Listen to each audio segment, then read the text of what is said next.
Hey guys, what's going on? It's your boy, the Mad Kiger here. Up here today with a little bit of a different video here. I did mention it in the last video. It's weird, we are in a different room. We're not recording in the bedroom, we're recording in here. Lighting's not great, but what the hell, we're doing it anyway, you know what I mean? Anyway guys, we're here to talk about the Xbox Live Game Pass. Or yeah, the Xbox Game Pass. Now, I have mentioned this many times, you know. The Game Pass always gets mentioned on my channel, you know. It's always one of those things that gets mentioned on my channel. I just don't know what it is about that. I have to keep bringing it up. Everyone's like, you work for Microsoft or something, you know. Microsoft always have pushed this Game Pass. And, you know, it's been over a year now, and I remember last year when they announced it, and you know, a lot of people were very touch and go about it, you know, a Netflix style subscription service for Xbox Live.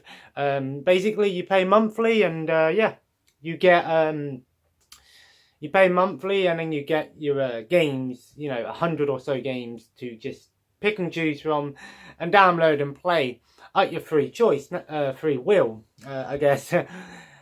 It's similar to PlayStation Now, and I know PlayStation Now came out before the Game Pass, and I've talked about PlayStation Now, and I think PlayStation Now is a really, really good thing, because PlayStation Now doesn't actually, it doesn't feel as pushed as the Microsoft Game Pass. Now, the only issue I have with the PlayStation Now over the Game Pass, and why I think the Game Pass is doing the right thing but doing it better, is because the Game Pass only has about 150 or so games at a time. You know, they always take some off every now and then and stuff like that, and it's just one of those things where the Game Pass just doesn't feel like it's doing what PlayStation is. And having, the thing is, what I'm trying to say is the PlayStation Now has about 500 games on it, and the problem is with that is that there's a lot of games on there that are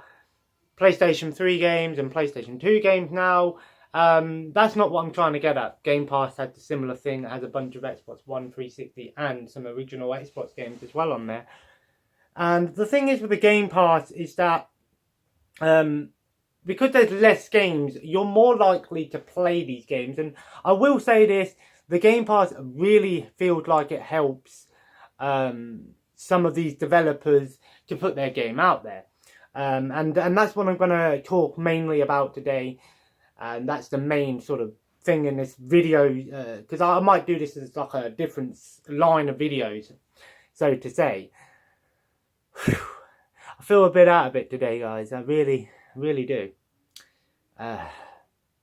Anyway, so what I was trying to say about PlayStation Now is that PlayStation Now, because it has about 500 games on it, if you're looking at it from a logical perspective, PlayStation Now, you got to think to yourself, there's 500 games on here. Take away the amount of games that I'm not interested in. So let's just say you lose about 30% of those games that once you've looked through it, you go, I'm not interested in this. And you're thinking about, you're going to lose about 20-30%. Give or take, you know, because there are a ton of games on PlayStation Now that I know that I probably wouldn't be interested in. Weird and shit games as well. Quality control doesn't seem as prevalent in PlayStation Now, I will say. But then you've got to so you're left with 70%. 70%, you know, of 500. That's still not too bad, I guess. That's still quite a fair share of games. Then you've got to bear in mind how many games are you actually going to play, like the big RPGs, you know, like the Disgaeas and the Atelier series, and you know, the big JRPGs. And you got to think to yourself, am I actually going to put the amount of time into this? So from a realistic perspective, the amount of games that are on there and some of the length of the games on there, it will be, you are getting good bang for your buck. I'm not denying that, but what I'm trying to get at is that it seems like there's too much of a good thing, I guess some people might say. Too much of a good thing can be bad in some senses, because you've got to bear in mind you've got all of these games and you're like, well, there's so many on here, so many ones that I want to try out, and you're like, am I ever actually going to get round to trying all of these games out? Whereas with the Game Pass, it seems like it's a lot easier, because you can download the games one at a time, and play them and then finish with them. And like I said, there are a ton of great games on there, both PlayStation Now and Xbox Game Pass. But I think the Game Pass is doing the right thing at the moment. So sorry, not Sony. Well, Sony haven't really pushed PlayStation Now. It's on the system. If you want to know more information about it, it will just come up when you open up PlayStation Now. Whereas the Game Pass is pretty much everywhere when it comes to Microsoft. They put it everywhere. The marketing is done for the Game Pass is crazy. You get Game Pass. You get a month free Game Pass when you get an Xbox hard drive. You get a month's Game Pass when you get a controller. Oh, buy this game and you get a 3 month worth of Game Pass. Oh, get 3 months of Game Pass for £1. Get a year for £20. And all of these different deals and giveaways that they do for the Game Pass. They really are pushing the Game Pass. And I think that's great. I know there's still people out there that are still quite skeptical of it, because like when it first came out, everyone's like, oh yeah, well, is it going to be like Netflix, where you're paying all this money and you're like, oh, how many of these shows am I actually going to watch, and which ones are good, and which movies do I want? I understand that where people were coming from in that sense. I really do. I really do understand where people are trying to get at, because the Game Pass, there are a ton of games on there that I personally wouldn't play, or wouldn't be that interested in. But this, again, I'm only losing about 20%, and that's still not that much. 20% of 150 is 20% of, or 10% of 150 is 30. So you're only losing about 30 games. Whereas with PlayStation Now, let's say you got 500, and you lose 30%, 150, you're losing 150 games essentially. So you are losing a big chunk of games there. Whew. Talking so fast, man, I can't catch my breath. Give me a sec. How you doing? Anyway, I'm sorry. Now the Game Pass, now like I said, Microsoft are doing the right thing. They're pushing the Game Pass, and most people will get the Game Pass because they're like, I've got nothing to play, so I can play all these games at once. And I know it works out, like, if you're looking at it again logically from a price perspective, if it's $7.99 a month, you're looking about what, 8 times 12, £60 a year. Yeah, well, no, why did I say 8 times 12 is 6? No, I'm stupid. I'm stupid. But anyway, yeah, but what I was trying to get at is that the Game Pass and PlayStation Now, you're paying a premium. It works out, it adds up. £8 each month adds up. Same with $12.99 each month for Sony's PlayStation Now, and you do end up paying quite a hefty amount, but at the same time you're getting a good amount of games on there. And the thing is, the games that are on the Game Pass still go by the price of the actual game in the store. The same with, like, for example, say I don't know, Dark Souls 2 was in the Game Pass, or it's not going to take the price of Dark Souls 2 in stores, which is £6 or £10 or whatever. It's going to take it from its digital store, which is about £20 or £25. Overpriced. Microsoft digital store, I will say some of their games are really overpriced.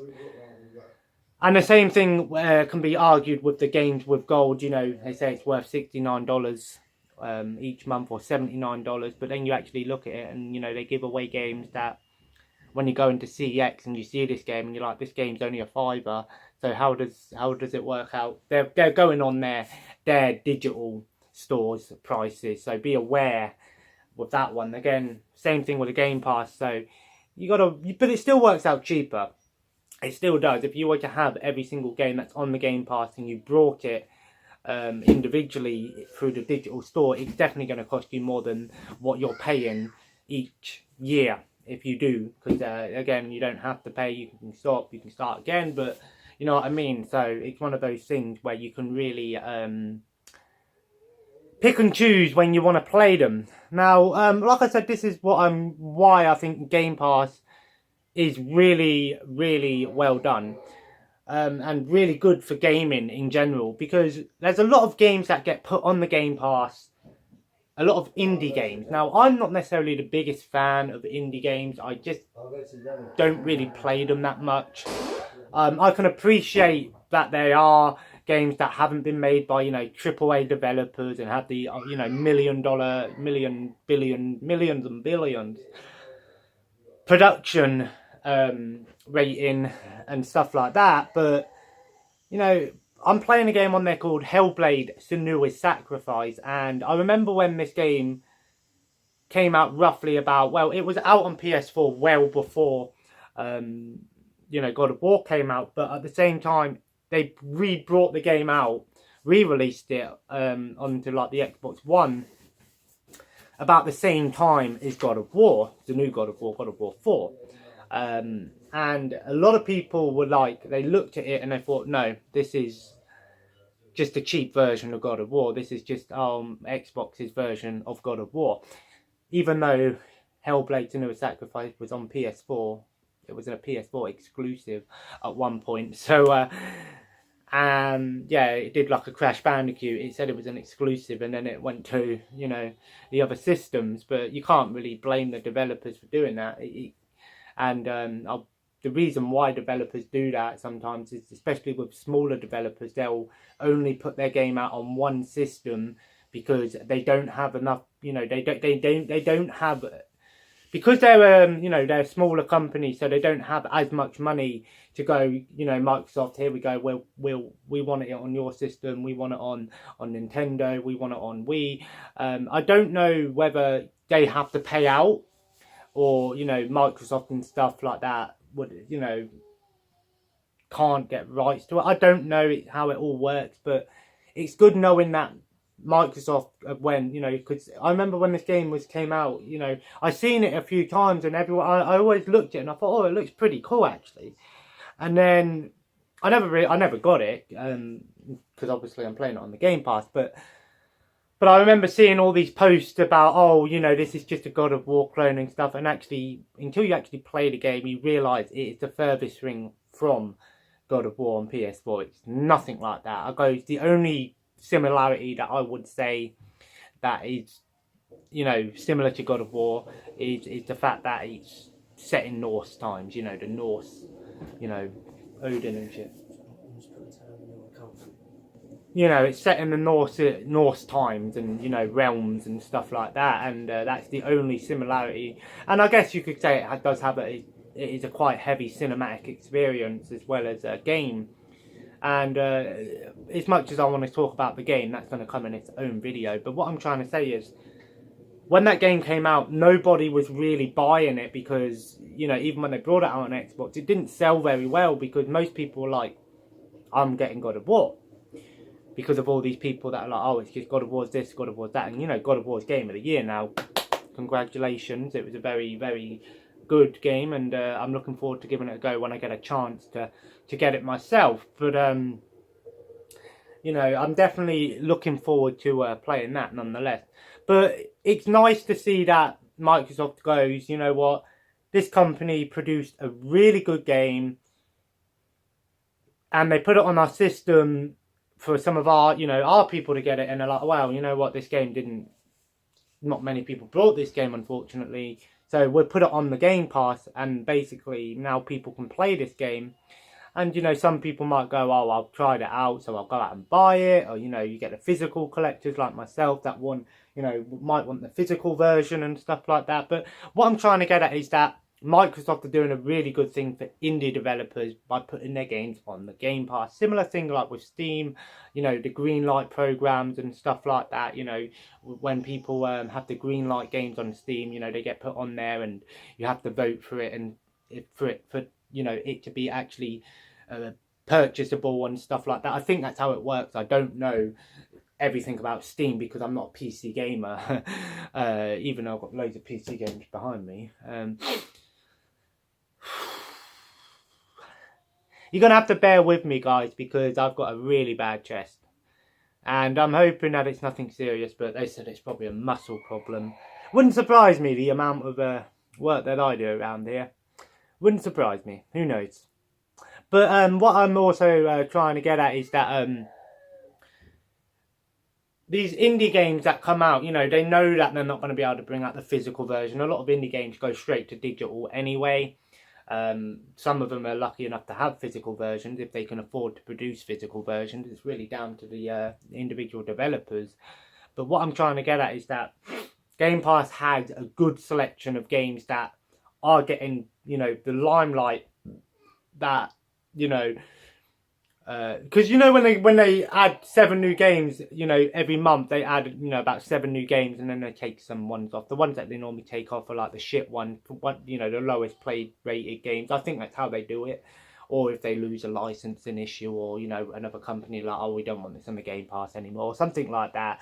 There's probably a lot of technical kinks and stuff like that that are taken in consideration working the Game Pass. Like I said, I don't know how the Game Pass works.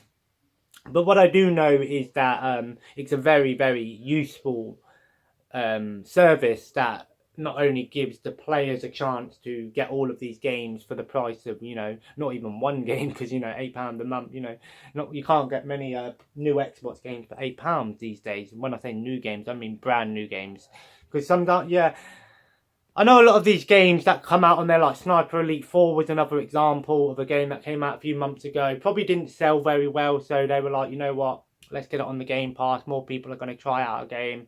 I don't know if from every time someone downloads it on the Game Pass, these companies get money. They probably do. I'd imagine so. You know, Microsoft probably have to pay them in order to let their game be on their subscription service. It's similar to Netflix, like I said. I believe that's how it works. I don't know. I might look into it. Maybe I'll do a bit of research on it, because no doubt there'll be more videos coming on the Game Pass in the future.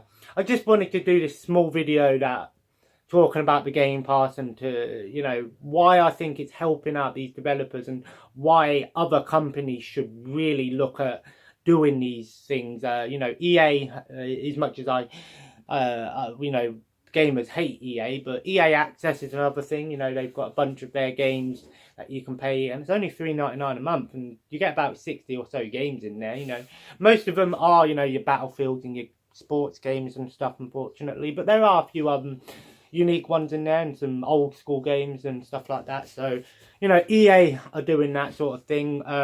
It wouldn't surprise me if Ubisoft take that up as well, you know, because they could put all of the Assassin's Creed games on there, they could put Watch Dogs on there, you know, they could put some of these older games on there.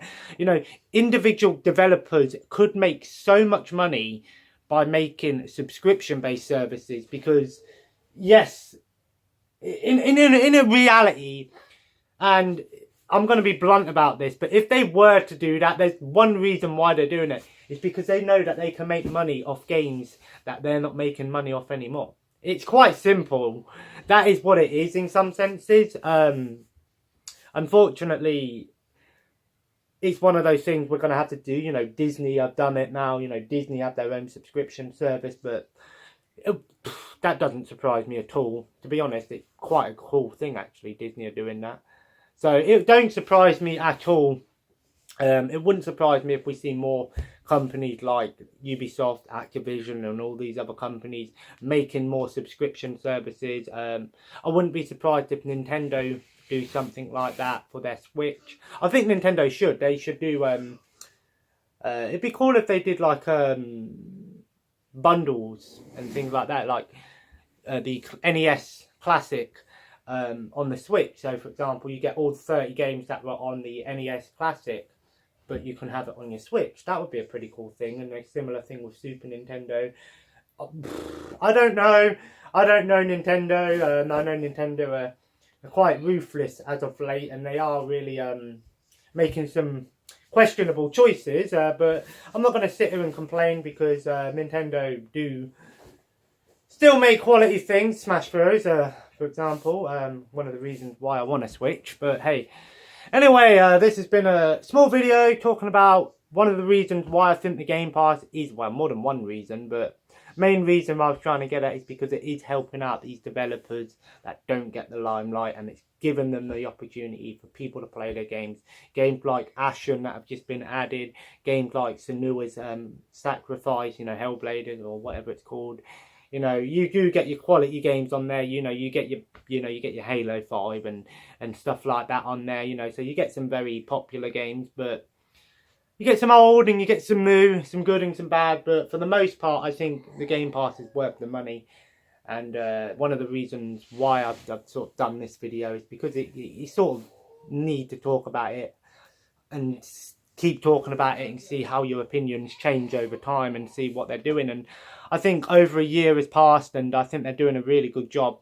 So, Microsoft are definitely doing well in the hardware and the hardware department, and also, how, not gaming, but the hardware department, and also, how they're doing all these different innovative things like the Game Pass and stuff like that. They are spot on with that. We just need some better exclusive, Microsoft. Give me a reason to go out and buy another Xbox One game day one, huh?